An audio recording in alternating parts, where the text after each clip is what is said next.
The backbone of our collection is all the mugs you can't get anymore. Mm-hmm.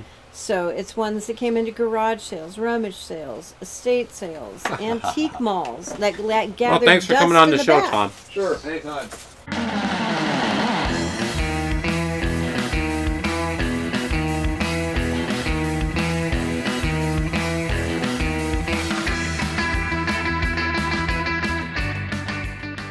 Hi everyone, this is Ray, or some of you might know me as Tiki With Ray, and today I am in Wallingford. Is this Tangletown? This is Wallingford. Wallingford. Tangletown is in Wallingford. Gotcha. It's a subset. Little North Seattle. We are in the Bamboozled Bungalow. This is Tom's Tiki Bar in your basement. And Tom is going to talk to us about bitters. Now, some of you might not know what bitters are. It's an ingredient. It is alcoholic, right? Usually, yeah. And it's literally an ingredient that a lot of times you're just using drops. Yes, normally. Why is that? Is it just that it's so overpowering? It's so powerful? What is it? Yes, yeah. It's by definition, it's usually a tincture, hence the alcohol. A what? A tincture. What's a tincture? A tincture. Okay, maybe we should step back. Okay, let's step back. So, to make bitters, Okay. they're predominantly a tincture. In other words, you're extracting essential oils out of your ingredients using alcohol, usually overproof alcohol, because it draws the oils and the flavors out more efficiently. Yeah. At some stage of the process, you usually end up making what's known as a tisane, which is the fancy name for tea. You're taking your salt ingredients after they've been bleached out by the alcohol. How do you do this process? Oh, okay. So, say we're making bitters. I have like 8 or so ones here. I've done it at various stages. Okay. There are a number of things you make them with. In fact, they're almost limitless. Gentian root is popular. It's a bitter bark.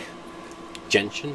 Yeah, it's occurs in, I think, in a number of commercial ones. It's pretty standard. Sassafras you could also use. That's the characteristic flavor of root beer. Yeah, this doesn't really smell like anything. It smells. Oh yeah, it does taste though. It leaves a mark when if you chew on it.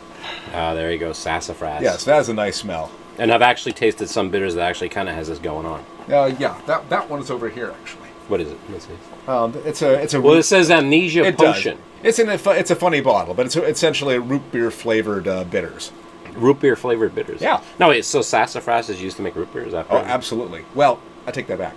The FDA has concluded at some point that sassafras is possibly dangerous, even though it's been used for hundreds of years in various Possibly things. dangerous? If you give 50 pounds to a lab rat for X amount of time and it gets cancer. So they only allow sassafras extracts, artificial flavor. To get the real thing, you generally have to go to Canada. Really? Yeah. Oh, unless you're getting it from an apothecary type shop.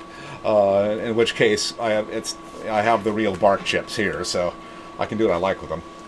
So bitters, the way you usually make them is that you have you start with an alcohol base, usually overproof, because you're going to dilute it later with the tea or the tisane. Yeah. You put the ingredients you want in the alcohol. They sit for 2 or 3 weeks. It extracts the oils and flavor, sometimes color. Then you strain, try to get little bits out. Mm-hmm. And you take those solids and put them into a separate jar. So you have your strained tincture. You get the solid separate jar after you've boiled them with a small amount of water. So you're making a tea, trying to get what little is left of the flavor out of the things. Strain again. Actually, I got that wrong. That comes later. You let them sit maybe for a week or so after you've made tea out of them. So they're kind of sitting in this jar. It sounds kind of nasty. It isn't really. They don't go bad in that amount of time. How big of a cauldron are we talking about here? Just a regular pot in the stove, maybe a couple quarts. Oh, okay. Yeah. You're never really dealing with huge amounts of bitters. I mean, when the average size bottle is only 2 to 4 ounces. Yeah. For most practical purposes. A batch is, yay big, and you're getting 10 or 12 bottles out of it. Gotcha. It's not a big volume. So, But since you're just literally using drops, right, exactly. you're gonna hold on to it for like a long time. Yeah. So after the week, you strain out the solids out of your tea, and then you cut that in together with the tincture. So that's overproof. It was overproof. You're weakening it a bit. You don't want to go too low. That's why you start overproof and you get down somewhere in 70, 80, so the thing is still shelf stable. And then you let it sit again, maybe another week or so. So the flavors kind of marry up, and maybe you need to strain again. I hate straining, but it's essential, and you get to do it lots. Yeah.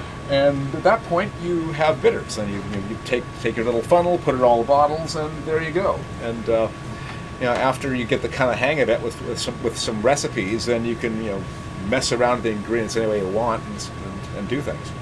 Campari is a bitters, right? It's a liqueur with a bitter edge. Oh, okay. They've used orange peels, which have some bitterness, and it's a proprietary recipe, so they haven't told anybody what's in it. But there are bittering agents in Campari for sure. Yeah, no. Fernet Branca, obviously too. The same kind of thing. And it's amazing, like with the taste of just a couple dashes of it. Yes. And how much of a difference it'll make a drink taste. Oh yeah, it's. I forgot who said it. It's kind of like bitters are kind of like the rug in the Big Lebowski. You take a drink with the other ingredients don't quite play well together, and it just pulls the whole thing together. Yeah, no, and I'll tell you what I mean. There's a lot of times like if I'm out at a bar and I don't want to drink anymore. Yeah. I'm all about bitters and soda. Yeah. Bitters and club soda. Yeah. And it's great because there's just a little bit of a bite. Yeah. And it's tasty. Yes, exactly. So, are you gonna make it? Let's have you make us a drink. Sure. What are you gonna make for us? Well, it didn't have a proper name yet, really. For the time being, I'm going to call it a smoking barrel. So we're gonna make a smoking barrel. Where are you going? Oh, to make a drink. No, I'll reset up and everything like that. Oh, okay. Sorry. Yeah. I have to go around behind the bar to do that. No. Okay. That's in the next segment. Sorry about that. It's funny because you left in the other video.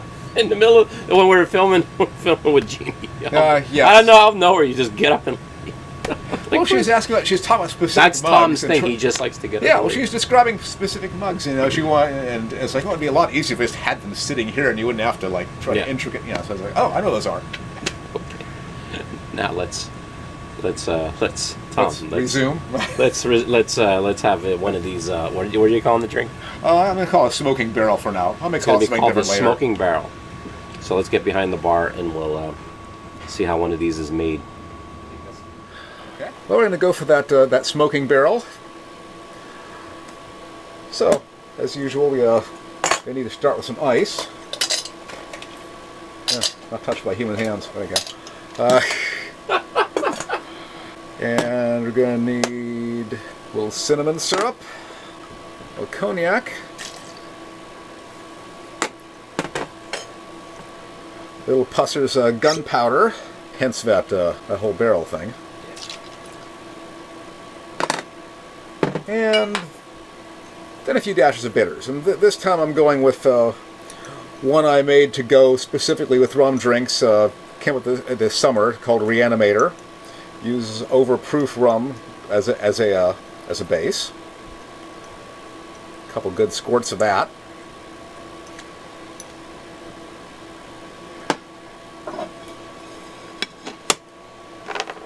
Yeah, I'll do this one. Let's go with that. Where did I put that? There he is.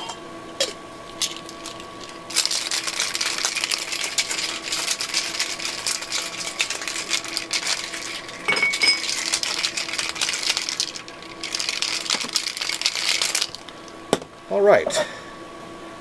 Now things move kind of quickly.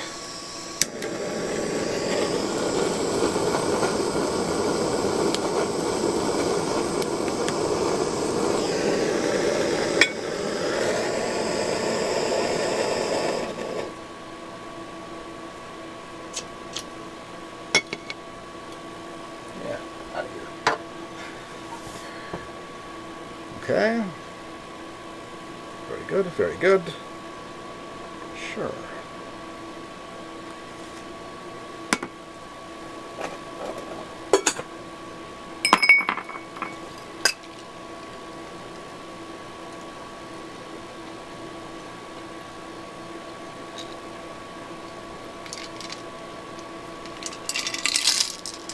there you are. So what do we got here? Calling it a smoking barrel for the time being, until I come up with a better name. Let me try this thing. Oh my God, that's so good. You like that, then? Yeah, it's very, very good. It's almost like an old-fashioned. Kind of. Kind of. But like with it, but instead of the orange, there's something else going on. Yeah, well, the cinnamon and the cinnamon smoke. This is really, really good. The smoking barrel. I made it. And literally, you just made this drink up. Yes. Yeah. Okay, so yeah, Pusser's gunpowder label and cognac and some homemade bitters. And then what did you do here? What's this? That's cinnamon bark. That's just cinnamon bark. Well, or cassia, more likely. Cassia is, of course, related to cinnamon and smells a lot like it. Yeah. The ones from the Mexican markets are a more papery, thinner bark than the ones you get at the grocery store, so they ignite better with this treatment. Igniting the ones in the grocery store takes a little more effort. Crazy. But these guys, you see, they just kind of open up and burn really well. Yeah. Great drink. Well, thank you. You're the man. Tom's the man. Yeah, I should make myself one of those. Yeah, you should make yourself one.